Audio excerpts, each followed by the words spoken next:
வணக்கம் மாணவர்களே, உங்கள் எல்லோரையும் ரோஜா தோட்டம் சேனலுக்கு அன்போடு வரவேற்கிறேன்.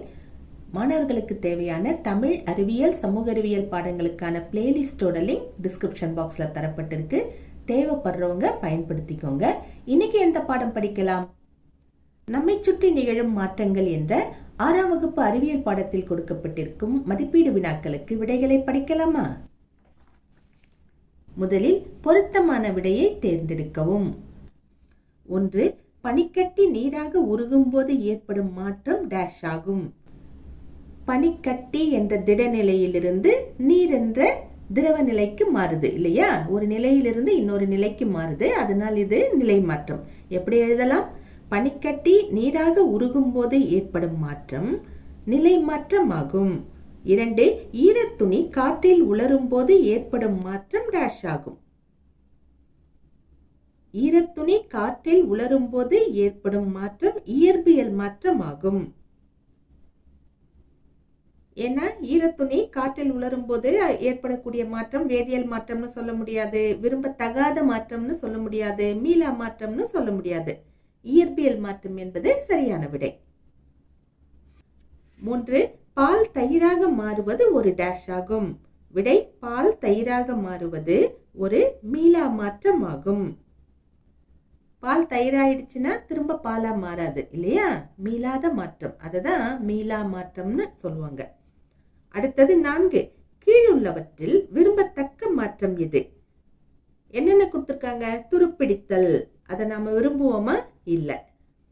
பருவநிலை மாற்றம், இதை நாம விரும்புவோம். ரொம்ப வெயில் அடிச்சுச்சுன்னா நமக்கு ஜிலு ஜிலுன்னு காத்து வேணும்னு விரும்புவோம். ரொம்ப குளிர்ச்சினா சில சமயம் வெயில் வேணும்னு விரும்புவோம் இல்லையா? ஆக பருவநிலை மாற்றம் கரெக்ட். அடுத்து என்ன கொடுத்திருக்காங்க? நில அதிர்வு. நில அதிர்வை நாம விரும்புவோமா? விரும்ப மாட்டோம். வெள்ளப்பெருக்கு, இதையும் நாம விரும்ப மாட்டோம். ஆக கொடுக்கப்பட்டுள்ளதில் பருவநிலை மாற்றம் என்பது சரியான விடை. 5. காற்று மாசுபாடு அமில மழைக்கு வழிவகுக்கும். இது ஒரு டேஷ் ஆகும். விடை காற்று மாசுபாடு அமில மழைக்கு வழிவகுக்கும். இது ஒரு மனிதனால் ஏற்படுத்தப்பட்ட மாற்றமாகும். கொடுக்கப்பட்டிருக்கிறதுல இதுதான் சரியான விடை. அடுத்தது கோடிட்ட இடங்களை நிரப்புக. 1. காந்தம் இரும்பு ஊசியை கவர்ந்திழுக்கும். இது ஒரு டேஷ். மீள் மாற்றமா மீளா மாற்றமா? விடை காந்தம் இரும்பு ஊசியை கவர்ந்திழுக்கும். இது ஒரு மீள் மாற்றம். காந்தத்தை நாம திரும்பவும் தூரம் கொண்டு போயிட்டோம்னா அது இரும்பு ஊசியை விட்டுடும் இல்லையா? பழைய நிலைக்கு வரும். அதனால் இது மீள் மாற்றம். 2. முட்டையை வேக வைக்கும் போது டேஷ் மாற்றம் நிகழ்கிறது. முட்டையை வேக வச்சா வேக வச்சதுதான், அது திரும்பவும் வேக வைக்காத முட்டையாக மாற முடியாது இல்லையா? எப்படி எழுதலாம்? முட்டையை வேக வைக்கும் போது மீளா மாற்றம் நிகழ்கிறது. மீளாத மாற்றம் அப்படிங்கறத தான் மீளா மாற்றம்னு சொல்றாங்க. அடுத்தது 3. நமக்கு ஆபத்தை விளைவிப்பவை டேஷ் மாற்றங்கள். ஆபத்தை விளைவிக்கக்கூடிய மாற்றத்தை நம்ம விரும்புவோமா? விரும்ப மாட்டோம் இல்லையா? எப்படி எழுதலாம்? நமக்கு ஆபத்தை விளைவிப்பவை விரும்பத்தகாத மாற்றங்கள். 4. தாவரங்கள் கரியமில வாயு மற்றும் நீரை சேர்த்து ஸ்டார்ச்சை உருவாக்குவது டேஷ். விடை தாவரங்கள் கரியமில வாயு மற்றும் நீரை சேர்த்து ஸ்டார்ச்சை உருவாக்குவது இயற்கையான மாற்றமாகும். இது மனிதனால் ஏற்படுத்தப்பட்ட மாற்றம் கிடையாது இல்லையா? நம்மளால ஒளிச்சேர்க்கையை செய்ய வைக்க முடியுமா? முடியாது. அதனால் இது இயற்கையான மாற்றம். 5. பட்டாசு வெடித்தல் என்பது ஒரு டேஷ் மாற்றம். விதை முளைத்தல் ஒரு டேஷ் மாற்றம். எப்படி எழுதலாம்? பட்டாசு வெடித்தல் என்பது ஒரு வேகமான மாற்றம். விதை முளைத்தல் ஒரு மெதுவான மாற்றம். அடுத்தது சரியா தவறா என கூறுக. தவறாக இருப்பின் சரியாக எழுதவும். 1. குழந்தைகளுக்கு பற்கள் முளைப்பது மெதுவான மாற்றம். இந்த கூற்று சரி. 2. தீக்குச்சி எரிவது ஒரு மீள் மாற்றம். இது தவறு. எரிஞ்சு போன தீக்குச்சியை நம்ம திரும்பவும் கொண்டு வர முடியுமா? முடியாது. எப்படி சரியாக எழுதலாம்? தீக்குச்சி எரிவது ஒரு மீளா மாற்றம். 3. அமாவாசை பௌர்ணமியாக மாறும் நிகழ்வு மனிதனால் ஏற்படுத்தப்படக்கூடிய மாற்றம். இதுவும் தவறு. அமாவாசை பௌர்ணமியெல்லாம் நம்மளால உருவாக்க முடியுமா? முடியாது. அது இயற்கையான ஒரு நிகழ்வு. எப்படி சரியாக எழுதலாம்? அமாவாசை பௌர்ணமியாக மாறும் நிகழ்வு இயற்கையான மாற்றமாகும். 4. உணவு செரித்தல் என்பது ஒரு இயற்பியல் மாற்றம். இது தவறு. உணவு செரித்தல் என்பது ஓர் மீளா மாற்றம். இல்லனா உணவு செரித்தல் என்பது ஓர் வேதியியல் மாற்றம்.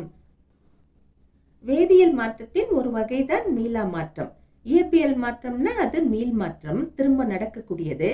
வேதியியல் மாற்றம்னா அது திரும்ப நடக்க முடியாத ஒன்று, அதனால் அது மீளா மாற்றம்.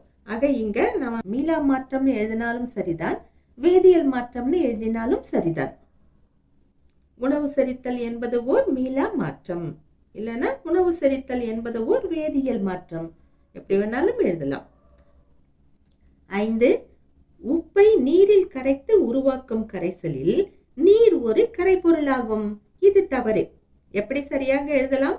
உப்பை நீரில் கரைத்து உருவாக்கும் கரைசலில் நீர் ஒரு கரைப்பானாகும். நீர் கரைப்பான், அதுக்குள்ள போடுற உப்பு கரைபொருள். ரெண்டும் நல்லா கலந்துடுச்சுன்னா அதுக்கு பேரு கரைசல். சரியா?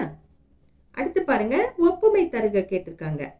பால் தயிராதல் மீளா மாற்றம்னு சொல்லிட்டாங்க. மேகம் உருவாதல் டேஷ் மாற்றம். எப்படி எழுதலாம்? பால் தயிராதல் மீளா மாற்றம், மேகம் உருவாதல் மீள் மாற்றம். மேகம் உருவாகி மழையா பொழியும், மழை பொழிந்து ஆவியாகும், ஆவியாகி மேகமா மாறும். இது ஒரு சுழற்சி இல்லையா? அதனால் இதனை நாம் மீள் மாற்றம்னு சொல்லலாம், இயற்கையான மாற்றம்னு சொல்லலாம். ஆனா மேல மீளா மாற்றம்னு கொடுத்திருக்காங்க இல்லையா, அதனால நாம இங்க கீழே மீள் மாற்றம்னு எழுதுனா நல்லா இருக்கும். அடுத்து பாருங்க, 2. ஒளிச்சேர்க்கை டேஷ் மாற்றம். நிலக்கரி எரிதல் மனிதனால் ஏற்படுத்தப்பட்ட மாற்றம். எப்படி எழுதலாம்? ஒளிச்சேர்க்கை இயற்கையான மாற்றம், நிலக்கரி எரிதல் மனிதனால் ஏற்படுத்தப்பட்ட மாற்றம். 3. குளுக்கோஸ் கரைதல் மீள் மாற்றம். உணவு செரித்தல் டேஷ் மாற்றம். குளுக்கோஸ் கரைதல் மீள் மாற்றம், உணவு செரித்தல் மீளா மாற்றம்.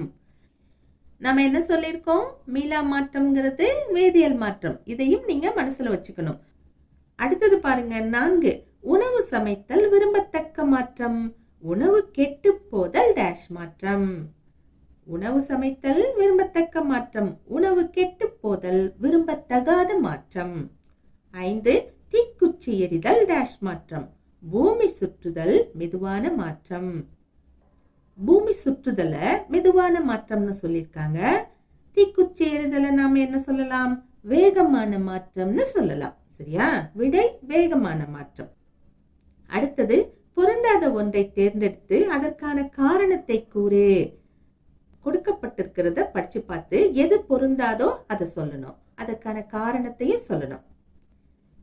பொருந்தாத ஒன்றை தேர்ந்தெடுக்கும் போது இங்க ஒவ்வொருத்தருடைய கற்பனை திறனுக்கு ஏற்றவாறு விடை கொஞ்சம் மாறுபடும். சரியா? நம்ம எந்த ஆங்கிள் யோசிக்கிறோங்கிறத பொறுத்து விடை மாறும். வாங்க பார்க்கலாம். முதல்ல என்ன கொடுத்திருக்காங்க? குழந்தை வளருதல், கண் சிமிட்டுதல், துருப்பிடித்தல், விதை முளைத்தல். கொடுக்கப்பட்டுள்ளதில் கண் சிமிட்டுதல் என்பது பொருந்தாத ஒன்று. ஏன்னா கண் சிமிட்டுதல்ங்கிறது வேகமான மாற்றம், டக்குன்னு கண்ணை மூடி திறந்துடலாம். ஆனா மற்ற அனைத்துமே குழந்தை வளருதல், துருப்பிடித்தல், விதை முளைத்தல், இதுக்கெல்லாம் கொஞ்சம் டைம் எடுக்கும், மெதுவான மாற்றம். சரியா? எப்படி எழுதலாம்? கொடுக்கப்பட்டுள்ளவைகளில் கண் சிமிட்டுதல் என்பது வேகமான மாற்றம், மற்றவைகள் அனைத்தும் மெதுவான மாற்றங்கள் ஆகும். இப்படி சென்டென்ஸா போட்டு எழுதுங்க. அடுத்து என்ன கேட்டிருக்காங்க? 2. மின்விளக்கு ஒளிர்தல், மெழுகுவர்த்தி எரிதல், காப்பி குவளை உடைதல், பால் தயிராதல். இப்படி கொடுத்திருக்காங்க. இதில் பொருந்தாததாக எதை தேர்ந்தெடுக்கலாம்? காப்பி குவளை உடைதலை தேர்ந்தெடுக்கலாம். ஏன்னா காப்பி குவளை உடைதல்ங்கிறது விரும்பத்தகாத மாற்றம். டம்ளர் உடைஞ்சு போறத நாம விரும்ப மாட்டோம், ஆனா மற்ற அனைத்தையுமே நாம் விரும்புவோம். மின்விளக்கு ஒளிர்தல், மெழுகுவர்த்தி எரிதல், பால் தயிராதல், இதெல்லாம் விரும்பத்தக்க மாற்றம் இல்லையா? எப்படி எழுதலாம்? கொடுக்கப்பட்டுள்ளவைகளில் காப்பி குவளை உடைதல் என்பது விரும்பத்தகாத மாற்றம், மற்றவைகள் அனைத்தும் விரும்பத்தக்க மாற்றங்கள் ஆகும். இப்படி எழுதிட்டோமா? அடுத்தது என்ன? மூன்றாவது, முட்டை அழுகுதல், நீராவி குளிர்தல், முடி வெட்டுதல், காய் கனியாதல். இதுல நாம எதை பொருந்தாததா செலக்ட் பண்ணலாம்? ஒவ்வொருத்தருடைய கற்பனைக்கு ஏற்ற மாதிரி விடை மாறும் சொன்னேன் இல்லையா? நம்ம முட்டை அழுகுதல பொருந்தாத ஒன்றா தேர்ந்தெடுக்கலாம். ஏன்னா அது விரும்பத்தகாத மாற்றம். மற்ற அனைத்துமே விரும்பத்தக்க மாற்றம்.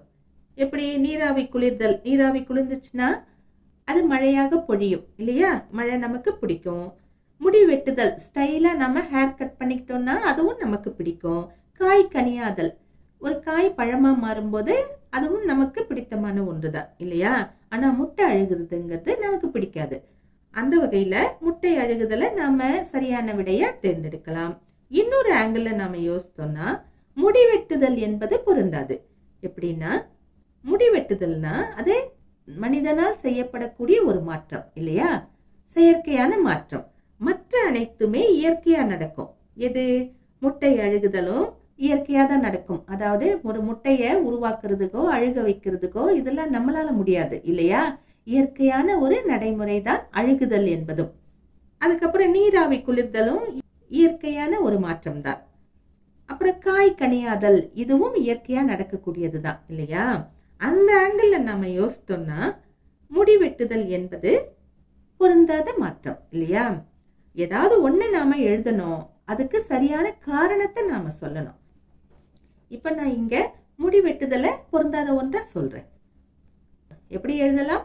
கொடுக்கப்பட்டுள்ளவைகளில் முடி வெட்டுதல் என்பது மனிதனால் செய்யப்படும் மாற்றம், அதாவது செயற்கையான மாற்றம். மற்றவைகள் அனைத்தும் இயற்கையான மாற்றங்கள். அடுத்து பாருங்க, கடைசியா 4 என்ன கொடுத்திருக்காங்க? பலூன் ஊதுதல். அடுத்தது பலூன் வெடித்தல்னு கொடுத்திருக்காங்க. நாம என்ன பண்ணலாம்? பலூன் அடிச்சுட்டு பாப்கார்ன் போட்டுக்கலாம். பாப்கார்ன் வெடித்தல் இப்படி இருக்கட்டும். அடுத்தது சுவற்றின் வண்ணம் மங்குதல், மண்ணெண்ணெய் எரிதல் இப்படி கொடுத்திருக்காங்க. இதில் பொருந்தாதது எது? பலூன் ஊதுதல் என்பது பொருந்தாது. ஏன்னா பலூன் ஊதுதல் என்பது ஒரு மீள் மாற்றம். அதாவது பலூனை ஊதலாம், ஊதுறதை நிறுத்திட்டோம்னா பலூன் பழைய நிலைமைக்கு வந்துடும். அதனால மீள் மாற்றம். மற்ற அனைத்துமே வேதியியல் மாற்றங்கள். எப்படி? பாப்கார்ன் வெடிக்கிறது வேதியியல் மாற்றம். சுவற்றின் வண்ணம் மங்குதல், அதாவது செவர்ல பெயிண்ட் டல் ஆகிட்டே போகுதுன்னா அது காற்றோட வினை புரிஞ்சுதான் அது டல் ஆகுது இல்லையா? அதனால் அதுவும் ஒரு வேதியியல் மாற்றம். மண்ணெண்ணெய் எரிதல் என்பதும் ஒரு வேதியியல் மாற்றம். ஆக பொருந்தாத ஒன்று பலூன் ஊதுதல். எப்படி எழுதலாம்? கொடுக்கப்பட்டுள்ளவைகளில் பலூன் ஊதுதல் என்பது மீள் மாற்றம், மற்றவைகள் அனைத்தும் வேதியியல் மாற்றம். மாணவர்களே, இந்த கேள்வியோட இந்த வீடியோவை நாம முடிச்சுக்கலாம். இதற்கடுத்து மிக குறுகிய விடையலி, விரிவான விடையலி, உயர் சிந்தனை திறன் வினாக்கள்லாம் இருக்கு. இதையெல்லாம் நாம அடுத்த வீடியோல பார்க்கலாம். சரியா? உங்களுக்கு தேவையான வீடியோக்களை நீங்க பிளேலிஸ்ட்ல போய் பார்த்து எடுத்துக்கோங்க. மாணவர்களே, இன்று நாம் நம்மை சுற்றி நிகழும் மாற்றங்கள் என்ற பாடத்தில் கொடுக்கப்பட்ட மதிப்பீடு வினாக்களுக்கு விடைகளை பார்த்தோம். நாம் வேறு பாடத்தோடு மீண்டும் சந்திக்கலாம். Tata, bye bye.